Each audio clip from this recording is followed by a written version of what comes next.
I'm Lexy Davis, a love embodiment coach who helps people create a love that feels like home, and I'm here to bring more romance and playfulness into the world. I'm also an international retreat host, vibe curator, and human connector.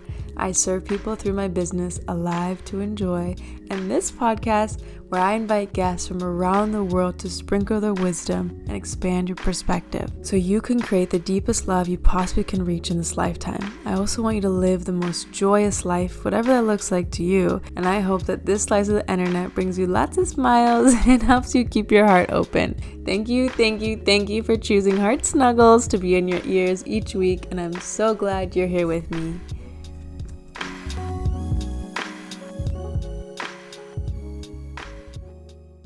Hello, Heart Snugglers. We're wishing you a wonderful day today.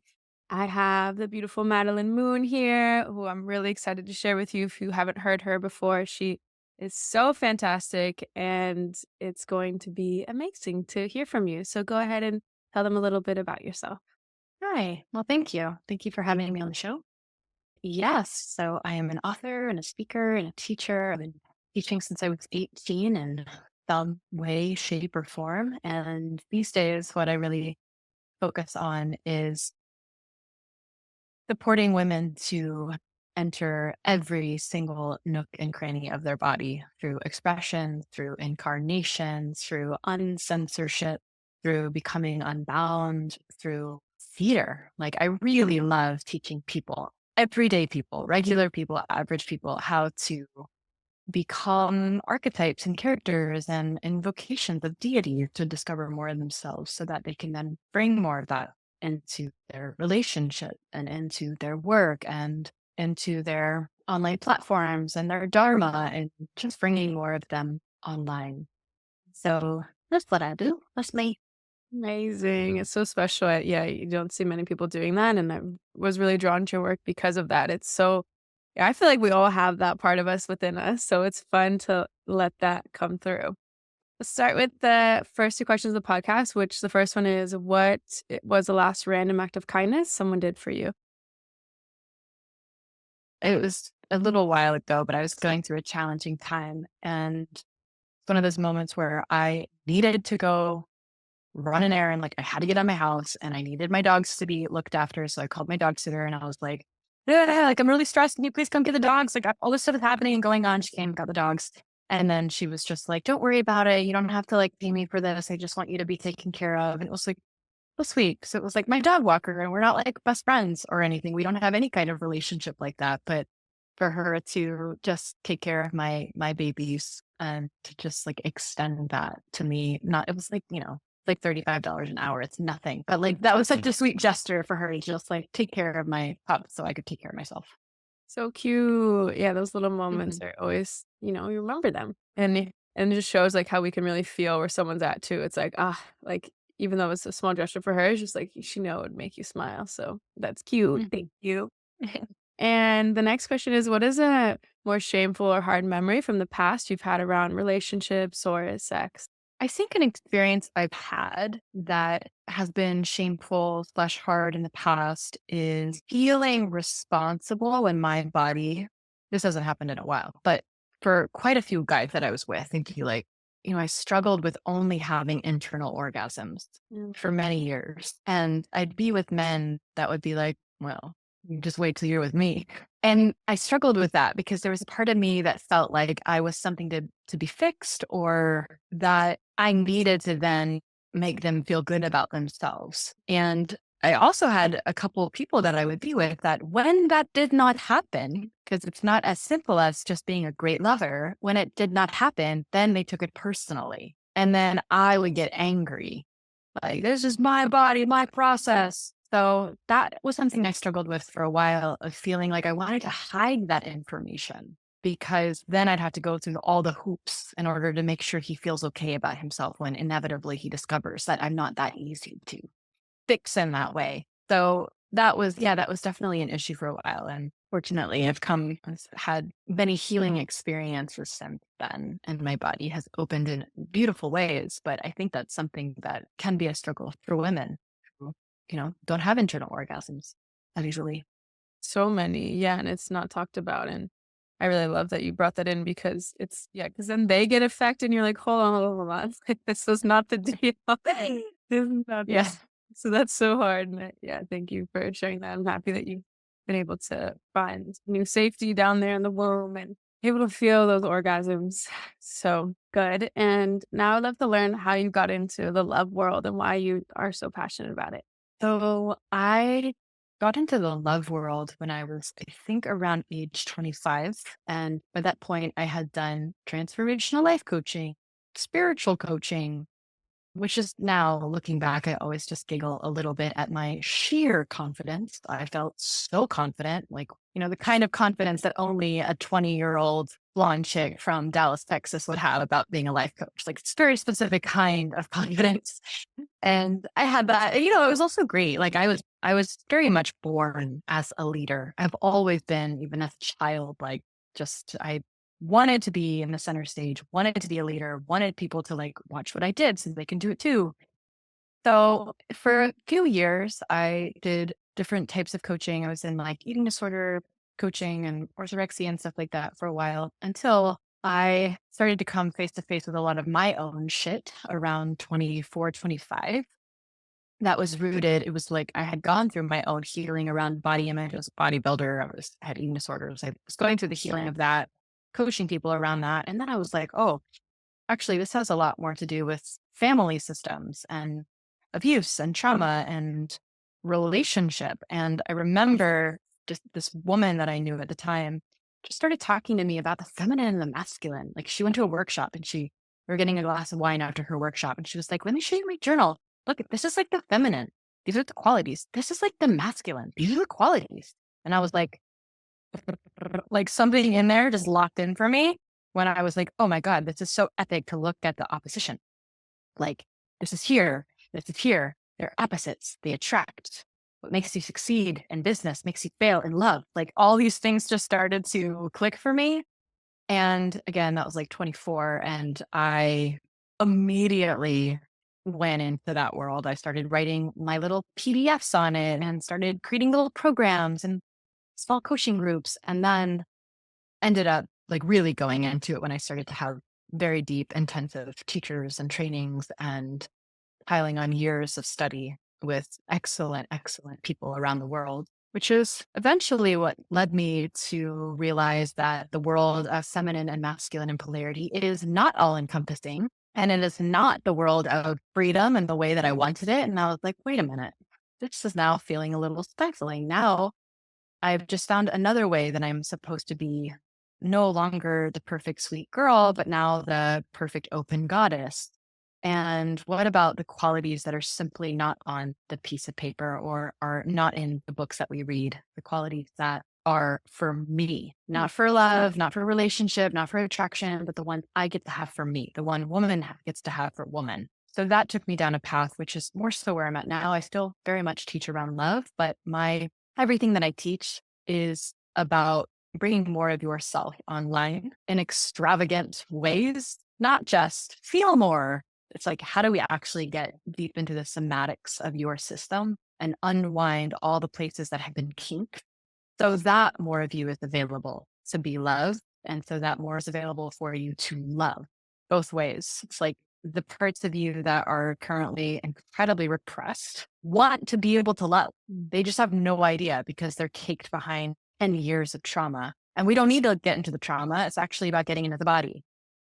And so many are stuck inside the loop of processing the trauma, talking about the trauma, reliving it, turning over every rock when those rocks are not actually helping us unwind the body and expand our body's capacity for more life, more expression, more incarnation, more shape shifting. So that's really where I found myself today. And yeah, it's really about liberation. It's like the more liberated you are as a woman, the more liberated your love will be.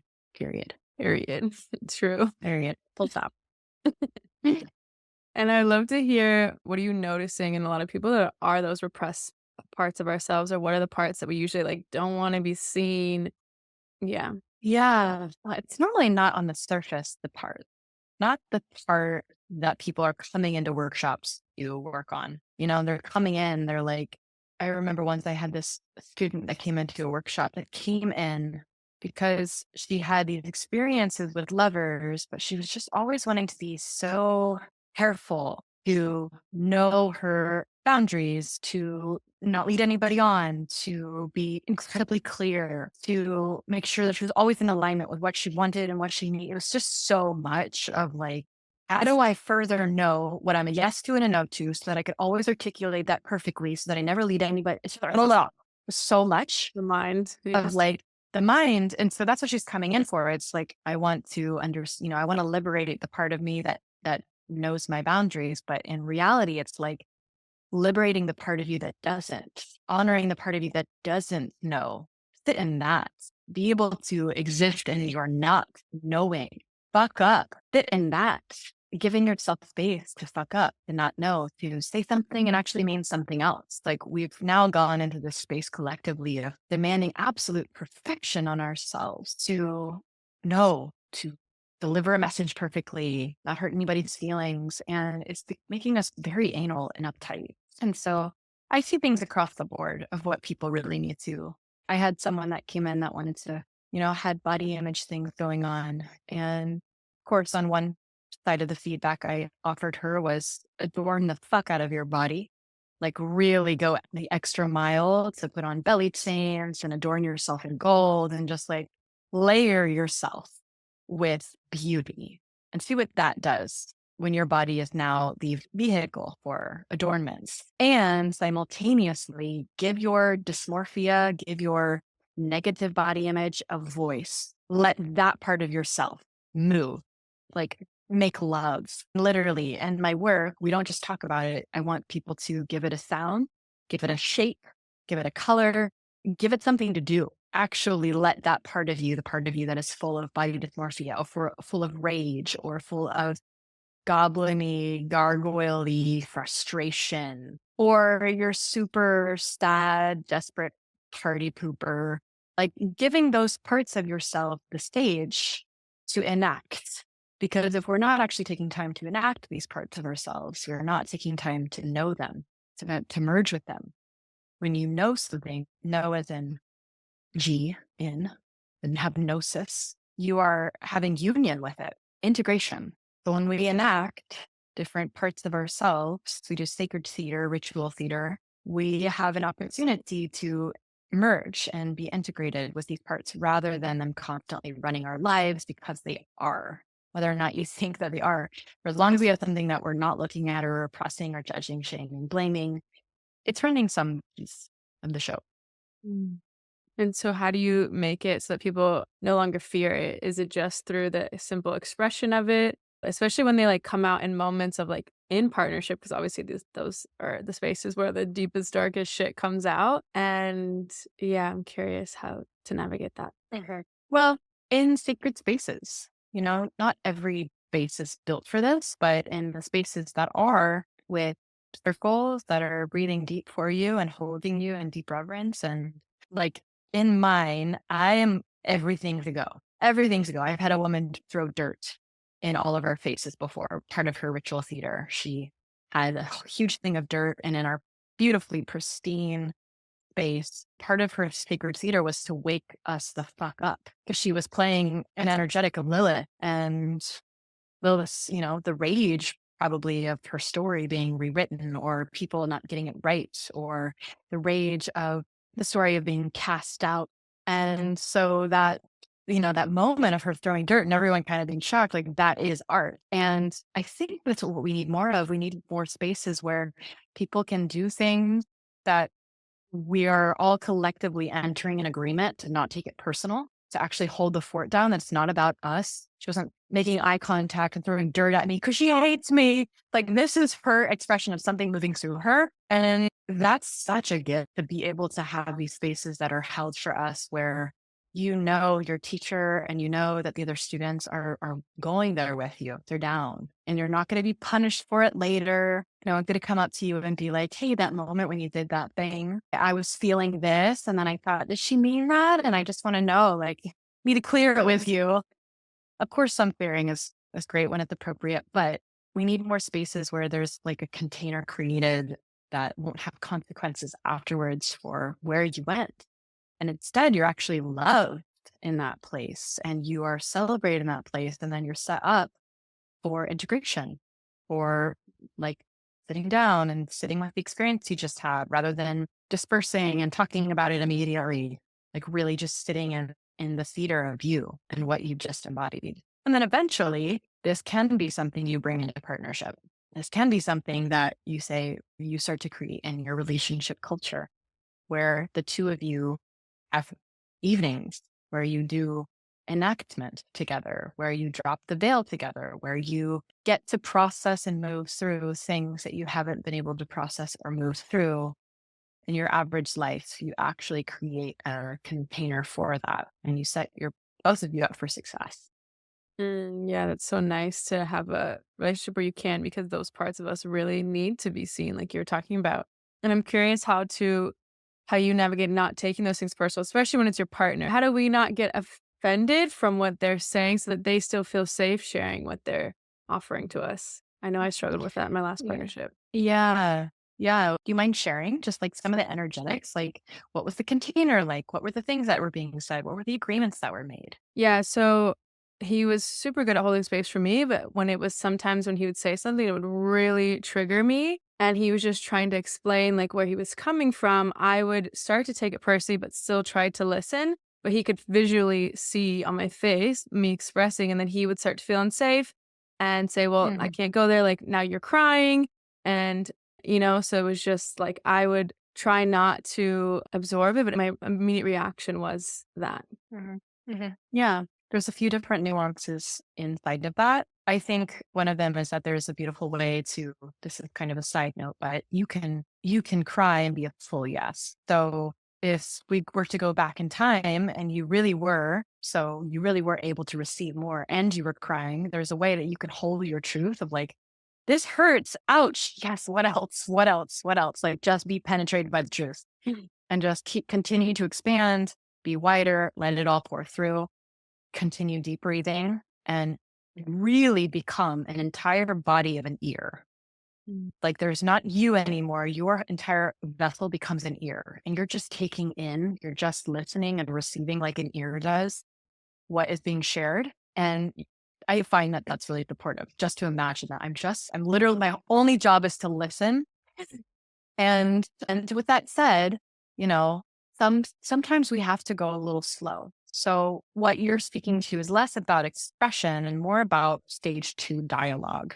So that might be more processing. Like I felt this way, and these two are two different things. Expression is like pouring out an emotion to your sides, doing a sacred theater piece. Just, I have to reveal this because I have to reveal this. Like, let me stand up. Please hold the time for 2 minutes. I'm just going to do a temper tantrum. So it's really like sideway energy. And then there's stage 2 dialogue, conversation, here are my needs. What do you think about it? And that's more like this. And I find that this is sometimes harder for people to take because it is so directed. He's giving you feedback directly into you. It's not like, my heart hurts. My heart hurts. I feel rejected. It's more so sometimes you reject me. See what I'm saying? So when it's going straight into you, sometimes we have to take that in smaller pieces and really stay regulated and be honest with, okay, I need to pause, take a deep breath, reset, feel your body as a listening vessel, and then let them resume. But continuing to just track when you're starting to get dysregulated and a little bit out of your body and feeling like lunging out at him and falling back into your back body, practicing softening, listening. And lastly, with all that said, not all feedback is meant to be shared between couples. Good feedback is, important feedback is, valuable feedback, but not all feedback. And that is a place that couples need work on too, is discernment on this is the thing that I need to share with my partner. And this is something that I need to share with my women's group or with my men's group, because it's bitterness or resentment or complaints that aren't actually that thing that I want to deliver. It's just stuff that I need to have heard, but it's not quite my partner's job to hold it. So let me go be with my people let them listen to my event or hold me in this, let me receive feedback from them. And then when I'm really grounded, I could come to you and share you like straight into the heart of what the thing is, straight into the core of the most important thing I need to share, and then share that piece. My love, you've built a life, you've built a career, you've built a success. But when it comes to love and softening and receiving, you're always the one in control, always thinking, planning, and doing. What if you didn't have to? Soft Girl Season is your invitation to melt into life where you feel safe, supported, and adored, where you actually can trust men, trust God, and trust yourself. Inside, women have found their dream partners, started receiving clients with less effort, and watched their men step up to pamper, cherish, and adore them, all by learning how to soften into their feminine energy. They've gone from feeling numb and guarded to magnetic, deeply loved, and radiant. So if you're ready to stop over-functioning and start being treated like a queen, come inside Soft Girl Season and let yourself be the woman who has it all. Join us using the link in the show notes and receive instant access and start being provided for by God and men. That's such a good point, because oftentimes, especially in those moments, you're right, it's not the time to speak to our partner and we can't really find what we really want to say. And so I love that invitation to have that discernment. And it's also trauma. It's like, I need to say this right away. Like, if I don't say this right now, like, yeah. So creating that pause and processing it on your own before bringing it into the dynamic. Yeah, exactly. A lot of times women will be like, I want a partner who can hold all of me. And I always have a little bit of a question mark around that. What are you really asking? Are you actually asking to have a free pass, to not be meticulous with your language, to not be kind, to not slow down? So what I'm talking about with the uncensored spaces is a container where you get to do this deep work, to not be censored, so that you actually learn how to contain all your energy. My spaces are not just for people to express, so that they can go into their life and express. It's you come in here, you touch something deeply, you start to discover your darkest edges, your lightest edges. You get to push the boundaries of you so that you learn where your perimeters are in your body, where you exist, so that you have more awareness when you go into your relationship of, I don't want to go that far. I want to go this far because my nervous system can only handle that much right now. And my partners can only handle that much right now. When we don't know our own perimeters, edges, and boundaries, that's when we're the leakiest. We're expressing left and right, and we're hurting people in the path because we have no fucking idea where we even are in time and space. We haven't had space to actually explore that.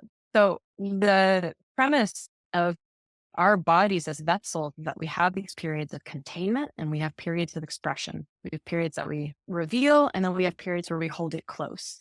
And I absolutely understand the desire to have a partner who can hold all of you. And are you holdable? Are you holding yourself? Do you actually have a somewhat pristine vessel where you know what's just trauma and fluff stuff versus what's deep, authentic truth to share? Are you trained in that? Have you trained your body in the capability of doing that? If so, holding all of you will be such a beautiful experience and a gift for the right partner.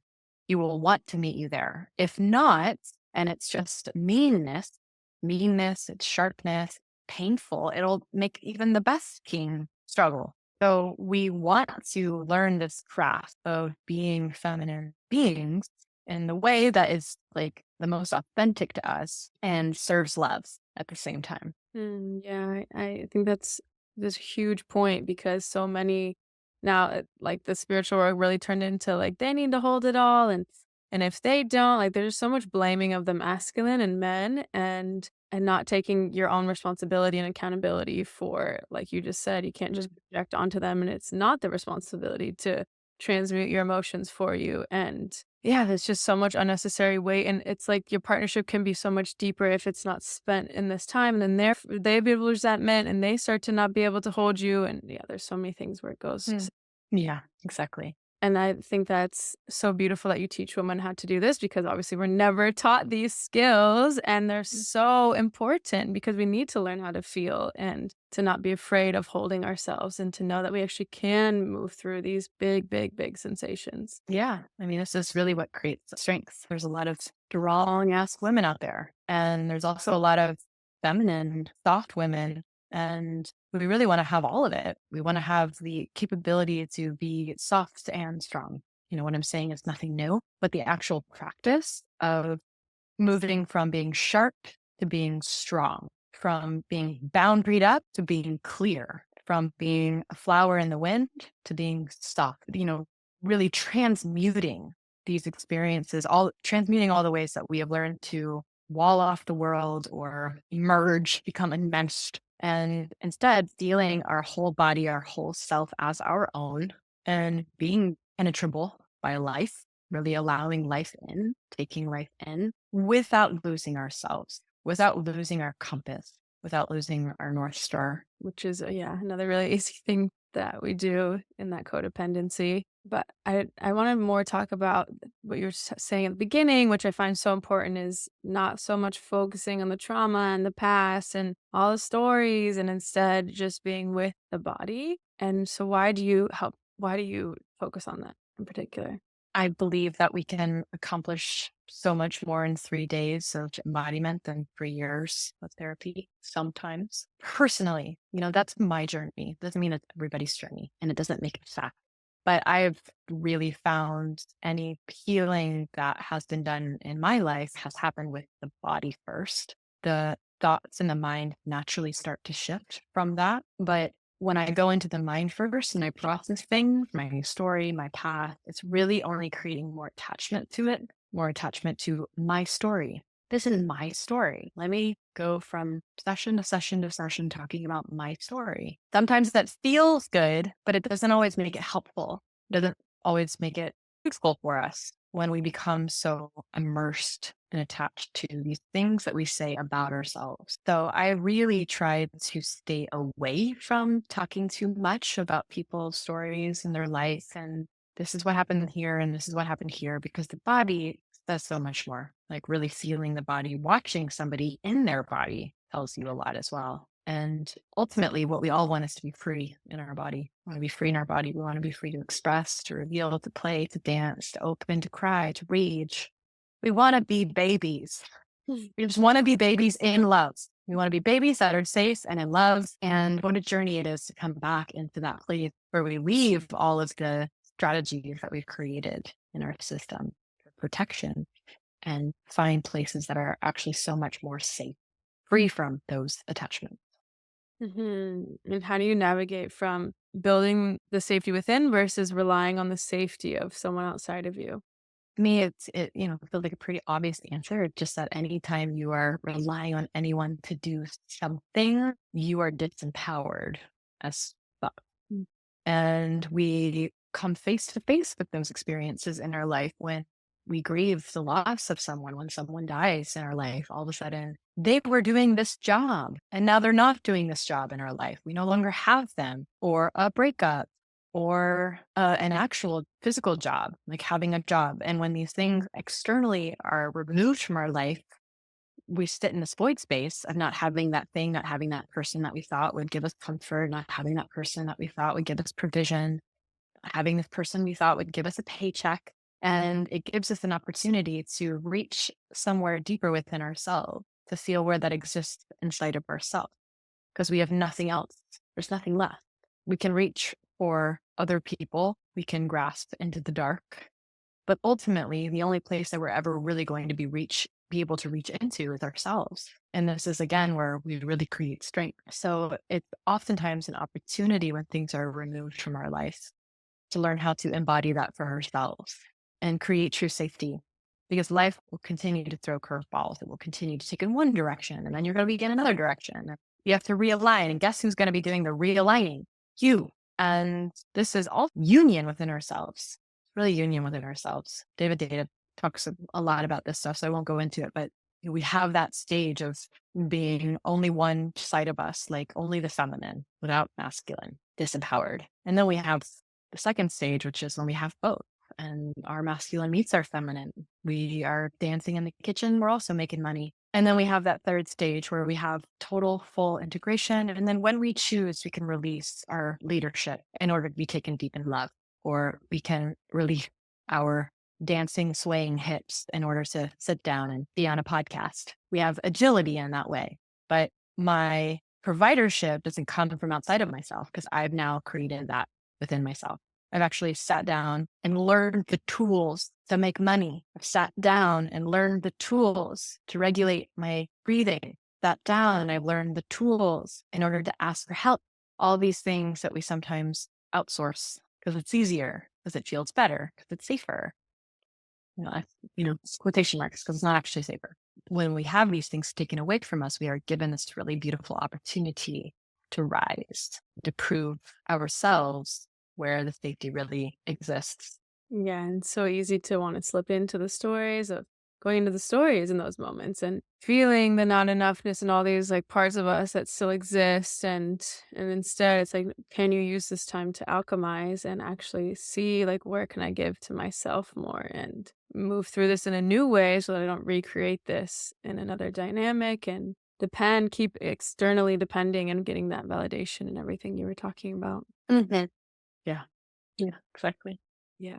And the last question I want to talk about is how can we start to let more love in? Because I find that our capacities to actually receive the love is so small, and we can definitely widen that in so many ways.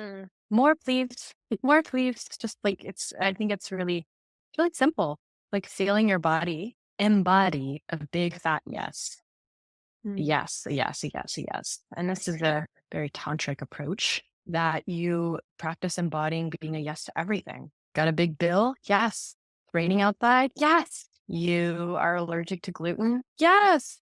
Just practicing being a yes and bringing a little bit of playful yes to it, because our expansion to receive more love, receive more, period, is not just on one side, like the good stuff. The more that we can learn to be a yes to the things we may not love, our capacity expands to receive the things we do love. It's both sides. This is the classic shadow work. It's like, you want to know the light, you got to go into the dark. And when we can, really, my Tantra teacher, who I've worked with now for a few years, has drastically changed my life. Just in her being, not the things she's taught me or we studied. It's like her being, the way that I watch her. Just like I'll say something that's kind of shitty that happened in my day, and she'll just kind of light up with delight in some way. And just her body is this vessel of more. And, she receives that in her life. So it's been such a gift to witness her in that, this tantrika, to really witness what Tantra can do. And I'm not like promoting Tantra right now. It sounds like it. It's just, this is a kind of approach and a mindset that I find is really beautiful, is learning how to be a yes to everything and feeling that God is inside of everything. And then when love comes and you may have that moment of fear of like, oh my gosh, I love this person, I'm having feelings.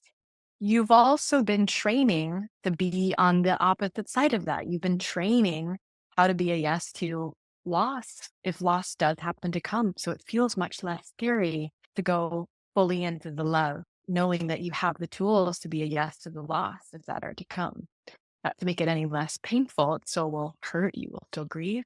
And your body somatically has been practicing yes, more, yes, more life, more, penetrate me more life, give me more to work with life. Yes, this is God too. Yes, it's so good. And yeah, even that last point of like, if you want to love, you also really got to be able to hold the grief. It goes hand in hand. And I think most people try to avoid that grief, and it's just not possible, or it's not sustainable. And so I love that you're like, I like that concept. Just saying yes to more things. Yeah, exactly. Yeah. I just double dog dare everybody to try, like, what it would be like if you stop listening to this podcast, something happens in your day and you just practice feeling in your body. Yes, this is God. Yeah, this is good. More. Thank you. Thank you, more. Thank you, please. I love that saying. Yeah, me too. Exactly. It's an OG beautiful manifestation tool. And the last question of the podcast is, what is one of your favorite romantic memories? Favorite romantic memories. I have so many. I'm very blessed. Probably being in a fancy restaurant wearing a panty vibrator and like yogically practicing opening the entire space with my orgasmic bliss. Like trying to open the person that was in the other room of the restaurant, feeling his heartbeat, sending him my orgasm. I wasn't actually orgasming, but it was pretty spicy, pretty fun. It was very romantic. And did they have the remote or did you have a remote? Yeah. Yeah, they did. That's so fun. Yeah, it was a good time. I have never had one of those, but I definitely want to try it because it sounds so spicy and just like that playfulness. It's, honestly, it's not as great as I had expected, like this thing itself, because it's like this not incredibly powerful, just like kind of, just churning a long vibrator piece of plastic. It's just like after a while, you're kind of like, okay, I want to move it around. I want to make it change its vibration speed. You can't really do that. So it's also a practice in surrendering because sometimes in orgasms, you're like, okay, I wanted to go faster or I wanted to get bigger. And it just kind of, it just stays at its speed. You just kind of have to release that and amplify the pleasure yourself. You have to work for it a little bit more is what I'm saying, which I think in itself is a good practice. That's fun. That's so true. I didn't even think about that part of it. Yeah. Well, thank you so much for sharing everything. And if anyone wants to work with you, what do you have and where can they find you? Yes. So my website is maddelymoon.com. And I'm currently enrolling for a 3-day intensive called Unbound. If anyone wants to come and be in said experience of being held in their theatrical expression, turning inside out. And I also have a free PDF that you may have access to that'll give you 50 ways to be creative in love. So I've spent years working on this list. It's 50 different ways to bring your artistry into your love life that I'm happy to share with your audience. And then, of course, I'm on Instagram as well at Madelyn Moon. Amazing. Thank you so much for taking the time today and sharing these beautiful little wisdoms. Yeah, my pleasure. Thank you for having me. You made it to the end of the episode, so now it's time for our snuggly heart breath of the day. Place a hand or both hands, if it's safe to do so, over your heart and take a big breath into your heart center. Open your mouth and let it go. I'm so grateful to have shared this time with you. If you enjoyed this combo, please share with your besties and your fam. And if you're a visual person like me, fly over to YouTube and watch the video. If you want to do a random act of kindness today, please leave a 5-star review so more people in the world can get their heart snuggled. You're helping tremendously when you do this, so thank you so much. And as a gift for doing so, I'll give you my Soften Your Heart Medi that feels like an exhale and a hug from within. When you leave a review and email me the screenshot to heartsnuggles@alivetoenjoy.com, you can also find the email in the show notes and you'll get the free meditation. Sending you the warmest, comfiest hug and lots of unexpected blessings your way. Remember that every single person just wants to be loved. So how can you be loved today?